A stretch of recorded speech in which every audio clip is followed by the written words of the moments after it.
भारत में बोली जाने वाली भाषाओं में पश्चिम बंगाल की भाषा बंगला का महत्वपूर्ण स्थान है। यह बांग्लादेश की भी भाषा है।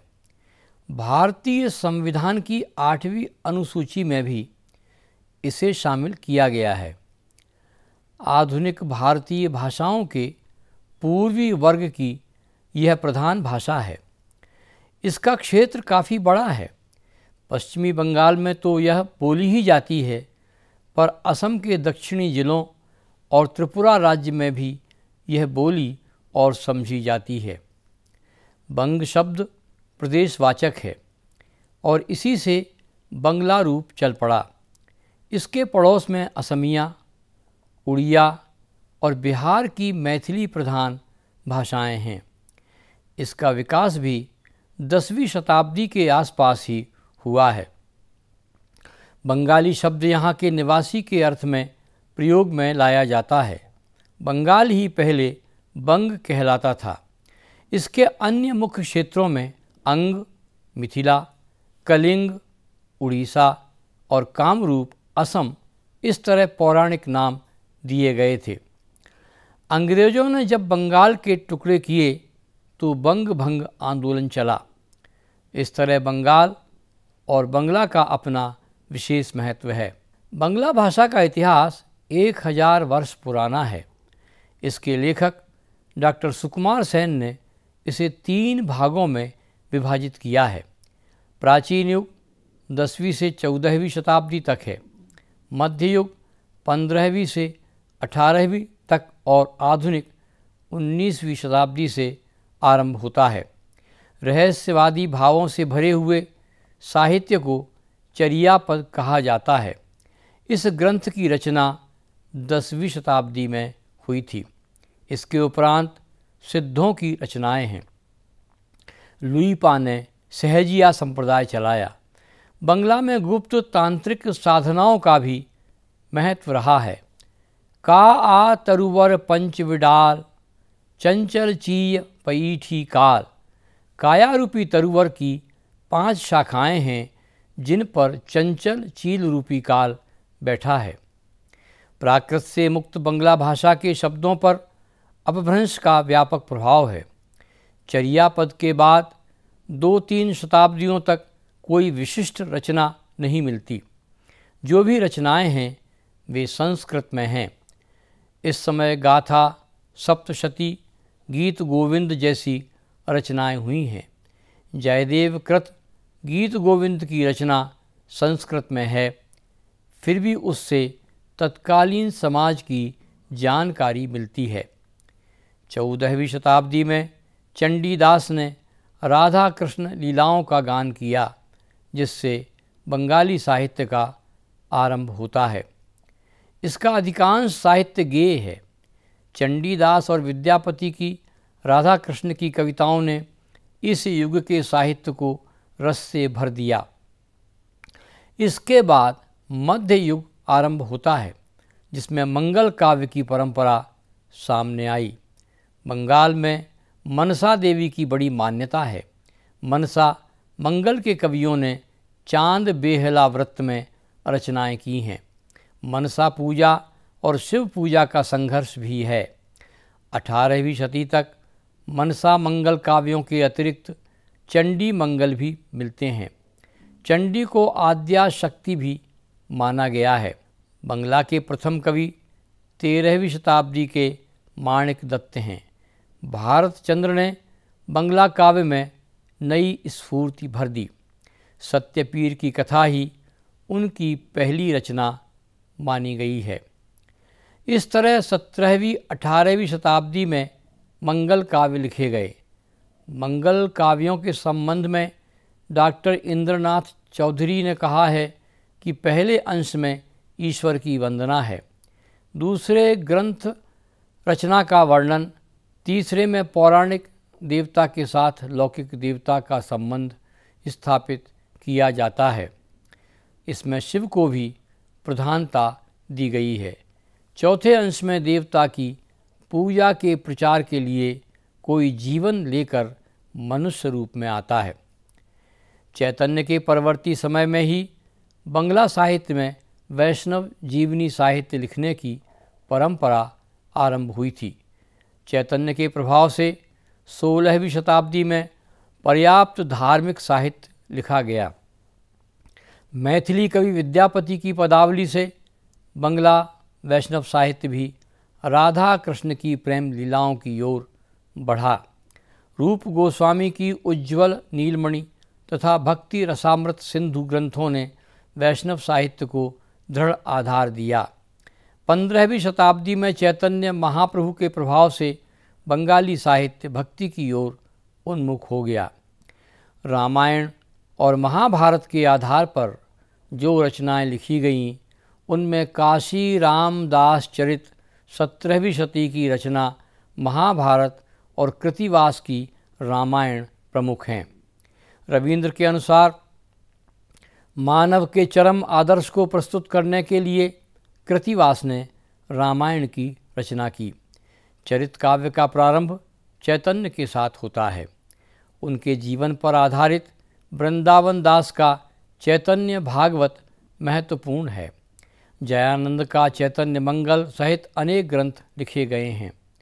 चैतन्य के दो शिष्य रूप तथा सनातन ने भी ग्रंथ लिखे हैं। पद साहित्य के अंतर्गत कृष्ण का बाल जीवन, राधा कृष्ण का प्रेम मुख्य विषय रहे हैं। मालाधर वसु और रामानंद वसु ने भी अनेक पद लिखे। इस प्रकार कृष्ण, राधा और शिव से संबंधित कविताएं और गीत लिखे गए। बंगाल के मुसलमानों ने भी उदार दृष्टिकोण अपनाया और हिंदू देवी देवताओं पर काव्य लिखा। उनमें दौलत काजी और आला औल प्रमुख हैं। चटगांव के सुल्तान ने भी रसूल विजय की रचना बंगला में की। आला औल ने 1648 में पद्मावती काव्य की रचना की। वे सूफी कवि थे। इस रचना का नागरी में लिप्यंतरण सत्येंद्रनाथ घोषाल ने किया। बांग्ला भाषा की लिपि ब्राह्मी से विकसित हुई है और वह नागरी लिपि के समान है। अच्छा होता कि वह नागरी में ही लिखी जाती। यदि यह होता तो उसका संपन्न साहित्य पढ़ने में सरलता होती। राजा राम मोहन राय ने भी बांग्ला भाषा को समृद्ध किया है। शब्दावली की दृष्टि से बंगला में अरबी, फारसी और तुर्की के पर्याप्त शब्द हैं। डॉक्टर राधा कृष्ण सहाय के अनुसार हिंदी के समान ही बंगला में भी तत्सम शब्दों का विस्तार मिलता है।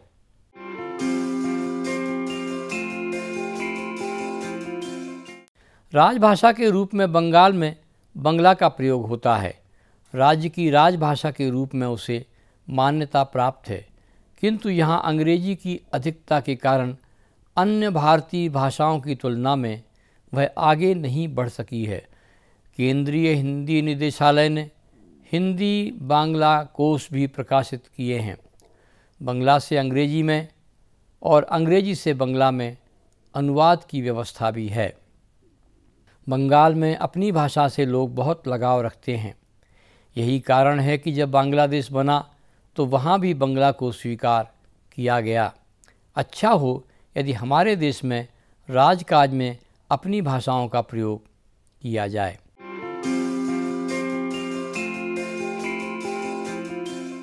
किसी भी साहित्य के इतिहास के संबंध में उसके आरंभ को निर्धारित करना सरल नहीं है।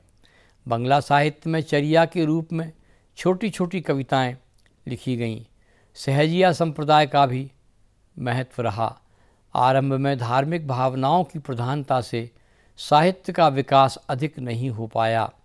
चर्या गीतों की रचना 10वीं और 12वीं शताब्दी के बीच हुई। डॉक्टर सेन ने माना है कि बौद्ध धर्म का भी साहित्य पर प्रभाव रहा है। बंगला में नाथ साहित्य भी मिलता है। इस युग में जयदेव के गीत गोविंद का व्यापक प्रभाव पड़ा है, जो मूल रूप से संस्कृत में लिखा गया। इसकी भाषा बंगला के स्वभाव से मिलती है। 12वीं शताब्दी के समाप्त होते बंगाल मुसलमानों के अधिकार में चला गया, किंतु वे लोग बंगाल की सामाजिक और सांस्कृतिक अस्मिता को पराजित न कर सके। मध्यकाल में चंडीदास ने राधा कृष्ण विषयक गीतों की रचना की। चैतन्य का प्रभाव व्यापक रूप में मिलता है। उस युग में जयदेव, विद्यापति और चंडीदास साहित्य के क्षेत्र में प्रमुख नाम हैं। श्री कृष्ण का व्यापक प्रभाव बंगला साहित्य पर मिलता है। चंडीदास ने अनेक प्रेम गीतों की भी रचना की है। यही स्थिति विद्यापति की भी है। लौकिक संस्कृत से अनुवाद और रूपांतर भी हुए हैं। 15वीं शताब्दी के कृतिवास का नाम अत्यंत महत्वपूर्ण है, जिनकी रामायण अत्यंत लोकप्रिय हुई। इसी समय मालाधर वसु भी हुए, जिन्होंने श्री कृष्ण विजय और गोविंद विजय की रचना की। बंगला साहित्य पर चैतन्य का अत्यंत प्रभाव रहा है, जिन्होंने बंगाल के साहित्य को भी नहीं, धार्मिक और सामाजिक जीवन को भी प्रभावित किया है। मंगल काव्य बंगला साहित्य का महत्वपूर्ण अंग हैं, जो 13वीं शताब्दी से आरंभ हुए, किंतु जिनका व्यापक रूप से सृजन 15वीं शताब्दी और उसके बाद हुआ। मनसा मंगल का सृजन नारायण देव ने किया। चैतन्य महाप्रभु का उदय 15वीं शताब्दी की एक बहुत बड़ी सांस्कृतिक घटना है, जिसने वैष्णव धर्म की धारा को व्यापक आधार दिया। वैष्णव साहित्य गीति काव्य और चरित्र काव्य में बांटा गया है। कृष्ण विषयक वैष्णव कविताएं राधा कृष्ण के प्रेम पर आधारित हैं। कृष्णदास का चैतन्य मंगल इस युग का महत्वपूर्ण ग्रंथ है। मानिक दत्त चंडी मंगल के प्रथम कवि थे। मंगल काव्यों की व्यापक परंपरा रही है। इसमें धर्म मंगल भी लिखे गए और वैष्णव के साथ शैव काव्य परंपरा भी आई। 18वीं शताब्दी में बंगला साहित्य अधिक संपन्न नहीं हो पाया। बाउल गीतों में हिंदू मुस्लिम जनता के धार्मिक विचारों का समन्वय मिलता है।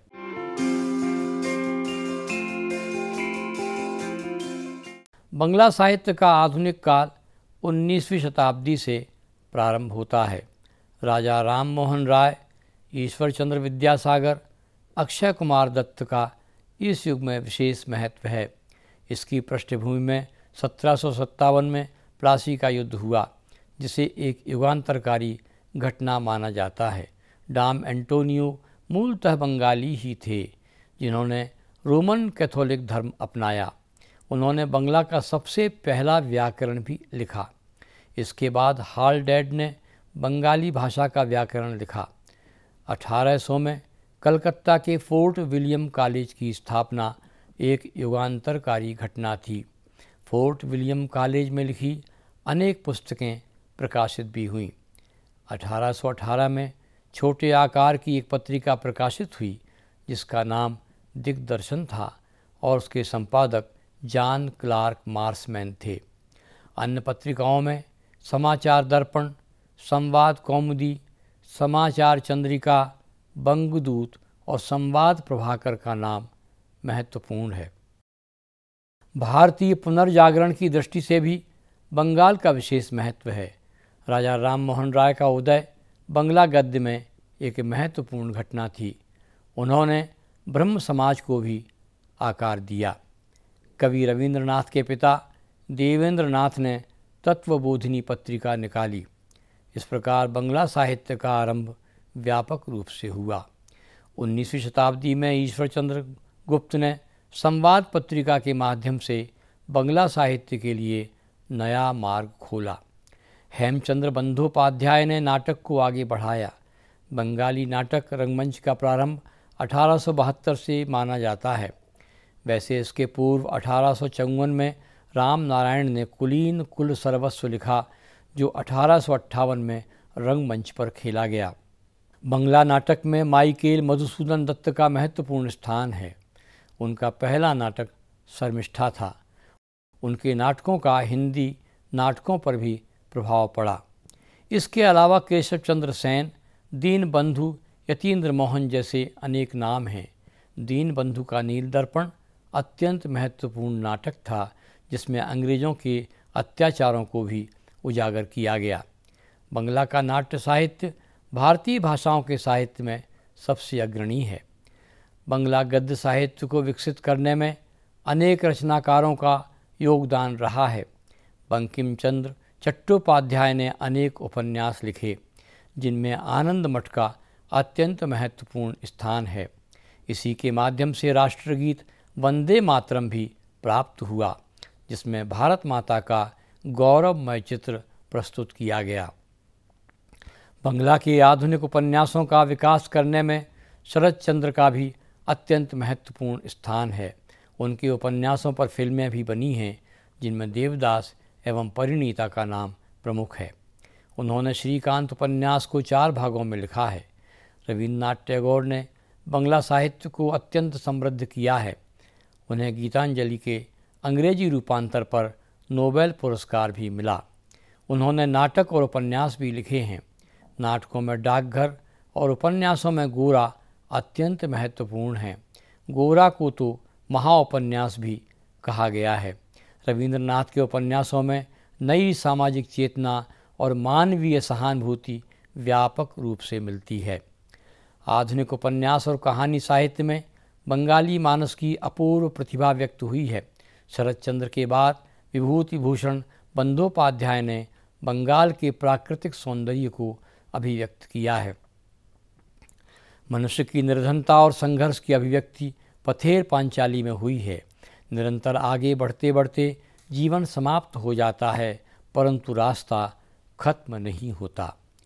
ताराशंकर बंदोपाध्याय भी अत्यंत लोकप्रिय उपन्यासकार हैं और गणदेवता उपन्यास आधुनिक जीवन के परिवर्तनशील मूल्यों के साथ ग्राम समाज की स्थिति का अंकन करने में अत्यंत सफल हुआ है। शैलजानंद मुखर्जी ने कोयला खानों में काम करने वाले कुलियों के त्रासदीय जीवन का अपने उपन्यासों में चित्रण किया है।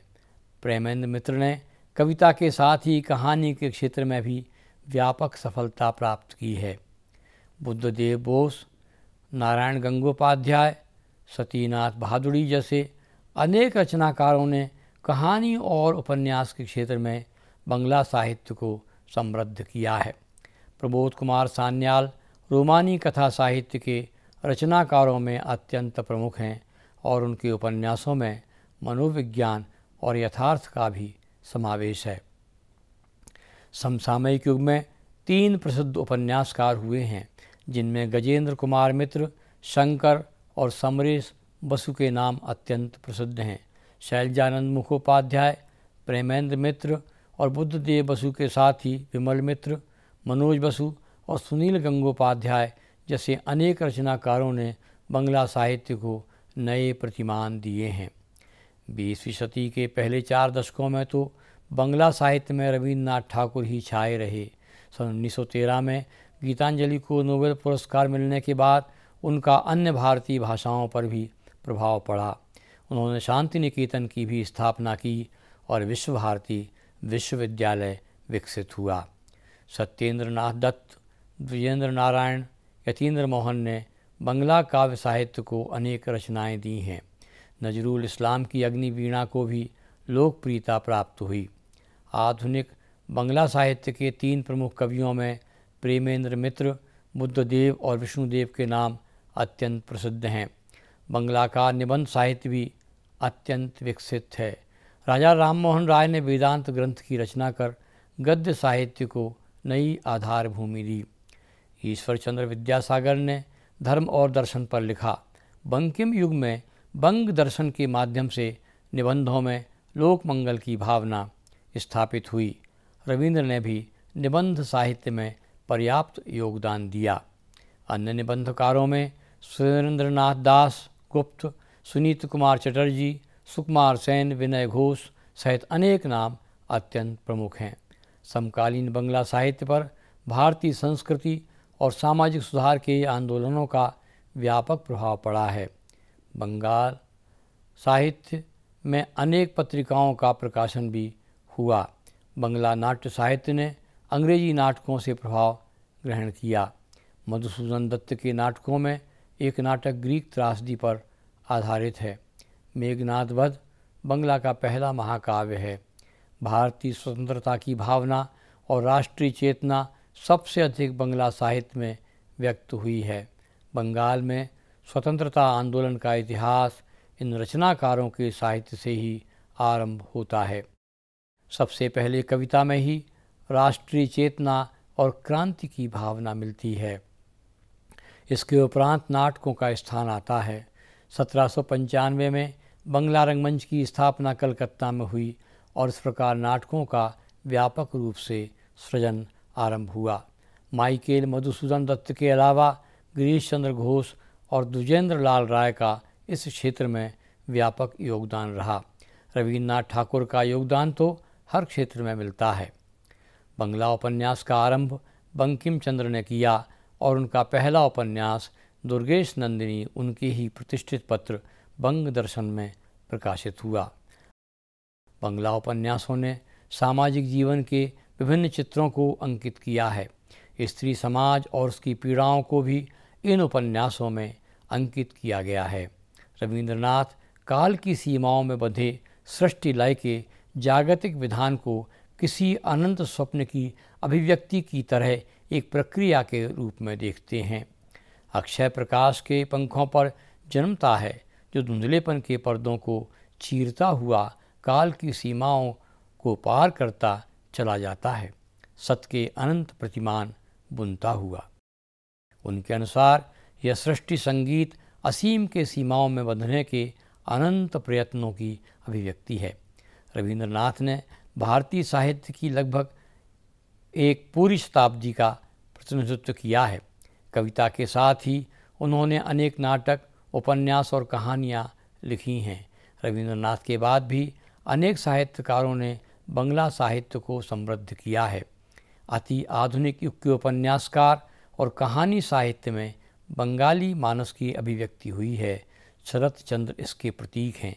इसके साथ ही अनेक रचनाकारों ने बंगला साहित्य को कालजयी कृतियाँ दी हैं।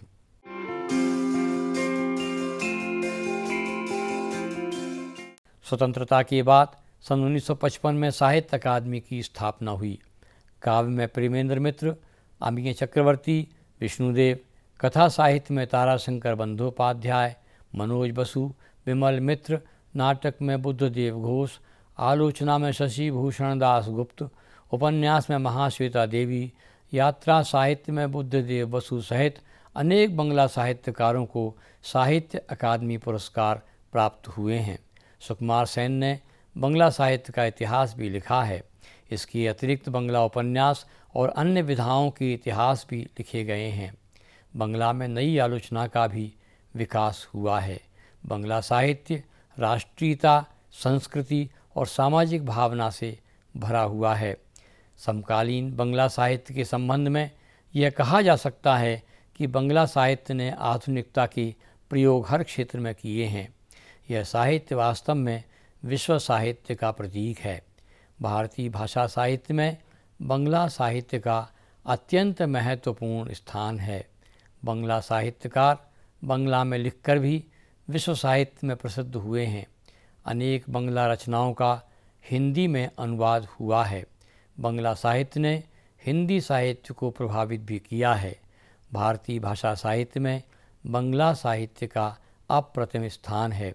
भाषा, साहित्य, समाज दर्शन, इतिहास, शिल्प जैसे सभी विषयों पर बंगला साहित्यकारों ने अपने विचार रखे हैं। उनका कैनवास अत्यंत व्यापक है। राष्ट्र प्रेम और भारतीय संस्कृति का बंगला साहित्य में व्यापक रूप मिलता है। समाज सुधार के भी बंगाल में अनेक आंदोलन हुए हैं। समसामयिक युग में बंगला साहित्यकारों ने जन भाषा का अधिक प्रयोग किया है। यदि बंगला साहित्य नागरी लिपि में लिखा जाए तो यह समस्त भारतीय भाषाओं के साहित्य के लिए एक प्रेरणा का आधार बन सकता है।